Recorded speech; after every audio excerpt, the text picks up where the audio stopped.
Vamos a seguir viendo ejemplos adicionales de antiderivadas. Estamos mirando, recuerden, en la otra dirección. Estamos haciendo el proceso de una manera inversa, ¿verdad? No quién es la derivada de la función o cuál es la derivada de la función que estamos estudiando, sino a qué función tenemos que sacarle la derivada para llegar a la función que tenemos, ¿sí?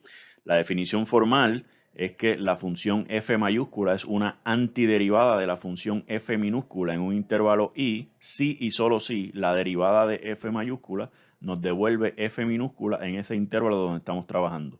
Pero observe que si f mayúscula es una antiderivada de f minúscula, entonces f más cualquier constante también es una antiderivada de f minúscula, por lo que hablamos entonces de las familias de antiderivadas, porque f mayúscula más c, la derivada de eso es la derivada de f mayúscula más la derivada de c, por supuesto la derivada de c es 0, así que tenemos aquí la derivada de f mayúscula que es f minúscula y tenemos pues nuestra función original. Así que las antiderivadas son familias de funciones. Si usted quiere saber dentro de esa familia cuál cumple una condición particular, pues entonces tiene que darme una condición ya sea sobre la derivada o sobre la función. Recordemos una tablita aquí de algunos valores, ¿verdad? Por ejemplo, una antiderivada o la antiderivada más general de x a la n para n distinto de negativo 1 es x a la n más 1 sobre n más 1 más c, porque la derivada de x a la n más 1 sobre n más 1 nos da x a la n. La derivada del logaritmo natural de x es 1 sobre x, por lo que logaritmo natural de x más c o logaritmo natural del valor absoluto de x más c es la antiderivada más general de 1 sobre x. Lo mismo por acá, cuando tenemos a la x, su antiderivada es a la x sobre el logaritmo natural de a. Menos coseno de x es antiderivada de seno de x. Secante de x es antiderivada de secante de x por tangente de x. Y que tenemos por aquí, tangente inversa de x es antiderivada de 1 sobre 1 más x al cuadrado. Y ¿verdad? Todas las otras que podamos tener. Por ejemplo, aquí nos dice halle f. Este ejemplo nos da la segunda derivada y nos pide hallar la función f que satisface que su segunda derivada sea 6x más 12x cuadrado. Por supuesto, aquí vamos a tener dos condiciones, una con f' y una con f, porque cuando integramos aquí tenemos 6x cuadrado, cuando buscamos la antiderivada aquí tenemos 6x cuadrado sobre 2 más 12x al cubo sobre 3. 6 entre 2 nos queda 3, 12 entre 3 nos queda 4, así que tenemos 3x cuadrado más 4x al cubo más, por supuesto, una constante, vamos a llamarla a esa constante c, y eso nos da la derivada, salvo constante, la antiderivada de f doble prima es f prima, esta que está aquí. Y buscamos entonces quién es f, que sería una antiderivada de la derivada, y venimos por acá y sería 3, x al cubo sobre 3 más 4, x a la 4 sobre 4, c tiene antiderivada cx, y tenemos que añadirle otra constante. Yo estoy poniendo d, fíjense que estoy poniendo d, no estoy poniendo c, porque nada me dice que estas dos constantes tienen que ser iguales. Así que a priori c y d son números distintos. Habría que tener condiciones sobre c y d o sobre f y f' para saber entonces quién es c y quién es d en particular. Bueno, cancelando aquí podemos cancelar los 3, por acá podemos cancelar los 4 y nos queda x al cubo más x a la 4 más cx más d es la antiderivada más general de f doble prima igual a 6x más 12x cuadrado. En este segundo ejemplo nos dicen f' de x es igual a 8x al cubo más 12x más 3 y nos dicen que f de 1 tiene que ser 6. Si se fijan, nos están dando una condición sobre la función f. En este segundo ejemplo se nos especifica una condición. Con esto, dentro de la familia de todas las antiderivadas de esta derivada que está aquí, hay solo una que va a cumplir con esta condición de que f de 1 es 6. Veamos. Buscamos la antiderivada más general. Vamos, si tenemos f' de x igual a 8x al cubo más 12x más 3, antiderivamos aquí, nos queda 8x a la 4 sobre 4. Acá nos queda 12x al cuadrado sobre 2 más 3x más una constante, llámele c o como usted quiera. Aquí puede cancelar, 8 y 4 se me va y me queda 2. 12 entre 2 nos queda 6 y por supuesto aquí nos queda 3x más c. Así que tenemos f de x es 2x a la 4 más 6x cuadrado más 3x más c. Pero nos dijeron entonces la condición inicial, ¿verdad? La restricción que tenemos es que f de 1 tiene que ser 6. Así que, por un lado, f de 1 tiene que ser 6, o sea que 6 es f de 1, pero por otro lado yo sé lo que es f. Así que f de 1, donde quiera que tenemos x, vamos a sustituir 1. Y tenemos entonces 2 por 1 a la 4 más 6 por 1 al cuadrado más 3 por 1 más c. O sea, 6 es f de 1 por un lado, pero por otro lado f de 1 tiene que ser 2 por 1 a la 4 más 6 por 1 al cuadrado más 3 por 1 más c. Así que tenemos que 6 es 2 más 6 más 3 más c. 6 y 3 son 9 y 2 son 11, o sea que tenemos aquí 11 más c. 6 tiene que ser 11 más c, por lo que c tiene que ser entonces negativo 5 y sustituimos el valor de c acá y nos queda 2x a la 4 más 6x cuadrado más 3x menos 5 es la antiderivada de 8x al cubo más 12x más 3 que cumple con que f de 1 es igual a 6. Así lo construimos. Acá nos dice halle f si la tercera derivada de f es seno de x y tenemos que f de 0 es 1, f' de 0 es 1 y también f doble prima, la segunda derivada de f en 0 también es 1.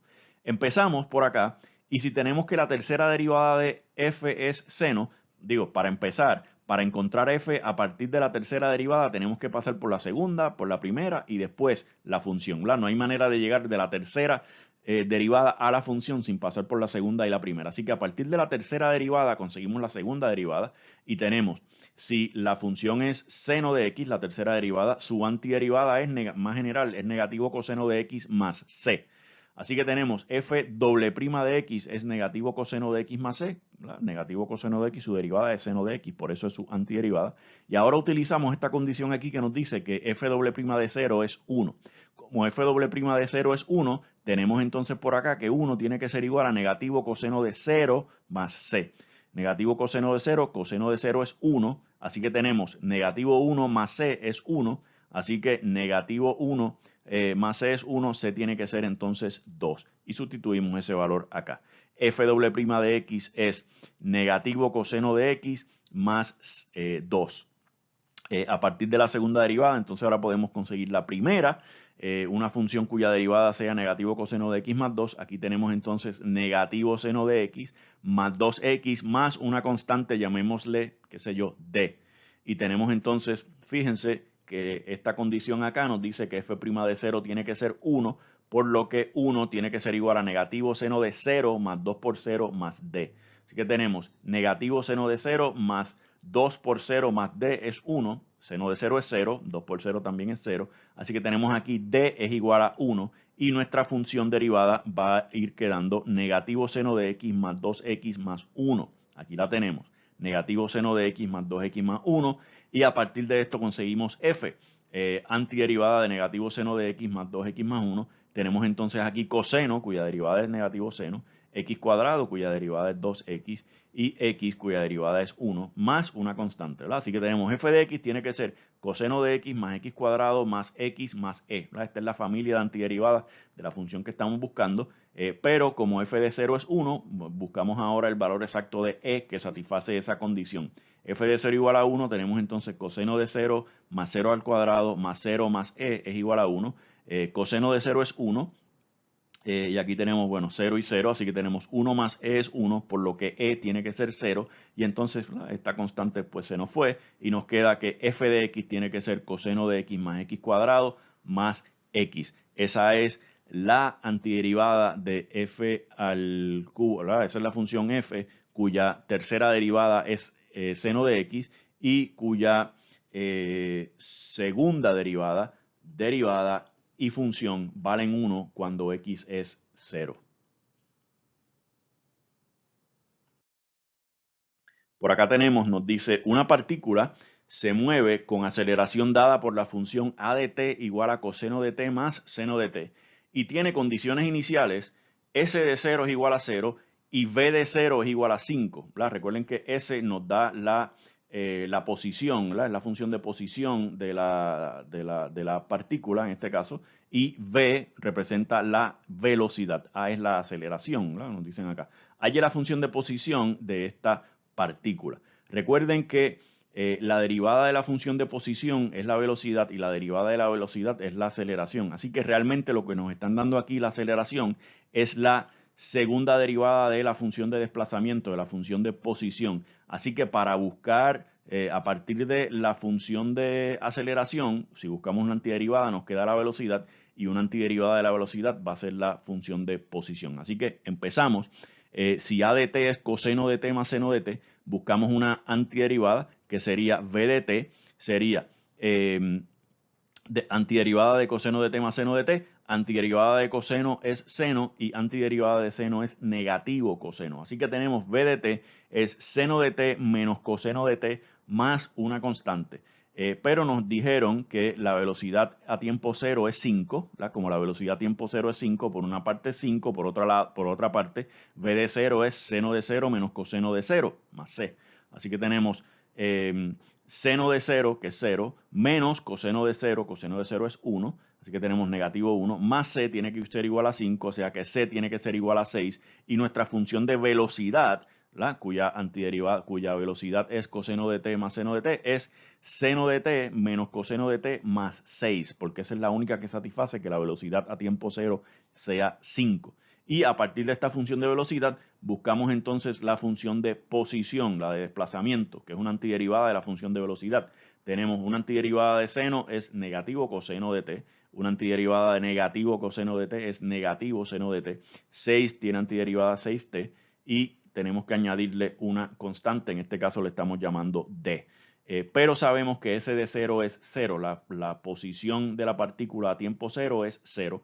Así que tenemos por un lado S de 0 es 0, S de 0 es negativo coseno de 0 menos seno por 0 más 6 por 0 más d, eso nos dice que tiene que ser igual a 0. Negativo coseno de 0 es negativo 1, seno de 0 es 0, 6 por 0 es 0, o sea que aquí tenemos negativo 1 más d es igual a 0, por lo que d tiene que ser igual a 1 y sustituimos ese valor acá y nos queda que la función de posición es negativo coseno de t menos seno de t más 6t más 1. Esta es la única función de posición cuya aceleración es coseno de t más seno de t y la posición original, ¿no? A tiempo cero es 0 y la velocidad a tiempo cero es 5.